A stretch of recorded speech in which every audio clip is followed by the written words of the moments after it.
Good afternoon from Barcelona. We are currently at the poster session of the second plenary day of the conference. Next to me is standing Dr. Catalina Ribas. Thank you for being here. Thank you, Melina. Could you briefly introduce yourself and tell us what you do? My name is Catalina Ribas Segura. I work at the CESAG, University College Alberta Jimenez in Palma de Mallorca, in Spain. It's a center affiliated to CESAG-Comillas Pontifical University in Madrid. I'm a teacher of English for specific purposes and a research coordinator at CESAG. And you had a panel discussion today. Can you tell us what it was about? Sure. It was on service learning, and basically it was an introduction of what service learning is about and what it is not. Then we followed with a literature review, since service learning is a methodology that has been going on for 70 years already. Then the Spanish laws, especially the last university law, and the ANECA, the quality accreditation service we have. And how that influences the university nowadays.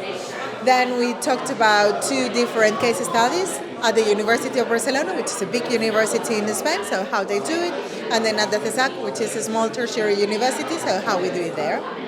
What are the difficulties with service learning in Spain? Right, service learning is a methodology, as I mentioned. So there are three main actors. There's the association, which asks for something to be done to help them. The teacher, who builds the trust with the association and with the students, and the students who do the task. So getting to know what the association needs, that's the key aspect of service learning, because it's a service to the community, but the learning of the students. So you have to match, or teachers have to match, the curriculum with the needs, the professional skills the students are learning with the needs of the association. So finding the balance, the time to meet the associations, that's key, and it takes time to build a relationship, to build trust, and to build a bond. Then the students, getting them engaged, because many times they have to work, or they can work outside the students' hours. This is why an agreement is really important between the association and the university. And then students are deeply moved. Usually they are deeply moved, so having time to process all that, those would be the main difficulties. Is service learning in the curriculum something needed globally, or does it only apply to Spain? In other words, do other countries need it? Yes, it's worldwide. It's been on for 70 years. There are many associations in South America. There are many associations in Europe, in the United States, in Canada, in Australia, in Asia, in Africa. So there are institutions all over the world doing service learning. If there's countries that don't have service learning in their curriculum, what would you say to them? I would suggest them to read about it, get to know what it is not, and how that improves and gives meaning to the education. Many students don't study, and it's abstract concepts. When they do practicum, they are being evaluated for something, for how well they do something, but it's not part of the society. It's very specific. When doing volunteering, usually they are not putting their training skills into service, what they are doing, what they are learning into practice. So service learning is combining the three things. I think this is good in any country because it's serving your community, helping them through your professional skills the student is learning. Which brings me to my next question.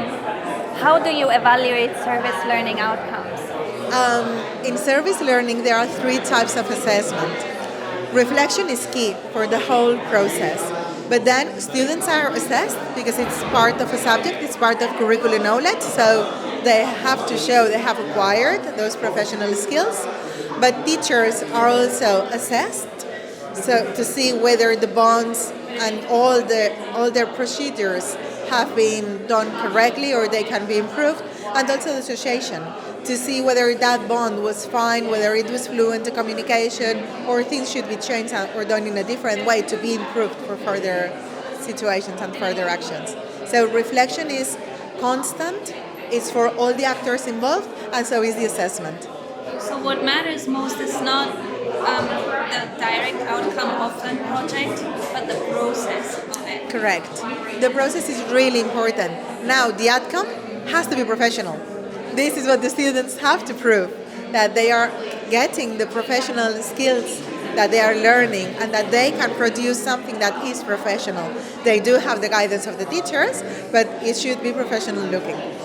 I guess service learning includes a lot of interdisciplinary work. How important is interdisciplinary education? Service learning actions are not just based on the curriculum of the subject, of the contents as such. It's also based on the soft skills, those transversal competencies.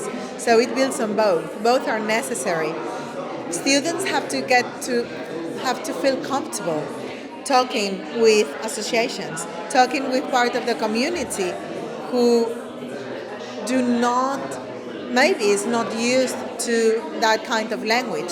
So they have to explain clearly what they are going to do. So the association and their members are accept and agree with the plan before working.